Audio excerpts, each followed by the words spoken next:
Synopsis of the Books of the Bible. Psalms. By JND Darby.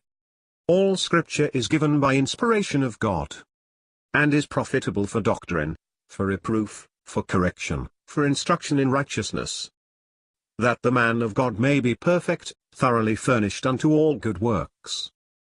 2 Timothy 3 verses 16 and 17. Synopsis of the Books of the Bible.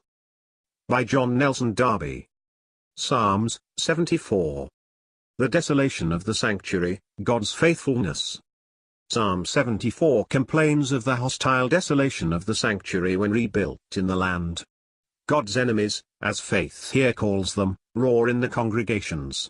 Man's ensigns, not God's, are the signs of power.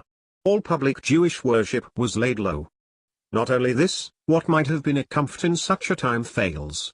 There are no signs from God to meet it, no prophets, none that know how long, no, that is, by the teaching of God, when he will come in power. Still, there is here faith that God will not forsake his people, and that word, how long? If there be no answer as to it, turns into a cry. It cannot be forever. God's faithfulness is trusted in. Heretofore he had smitten Egypt and delivered his people through a divided sea. All power in creation was his. The enemy had reproached the name of Jehovah. Israel is still held to be, in the remnant, as God's turtle dove. He is entreated to have respect to the covenant, for the dark places of the earth, or land, are full of the habitations of cruelty. The oppressed, the poor, the needy, are, as ever, presented to the eye and heart of God. We have them ever come before us as those of whom God thinks, in whom Christ delighted in the land.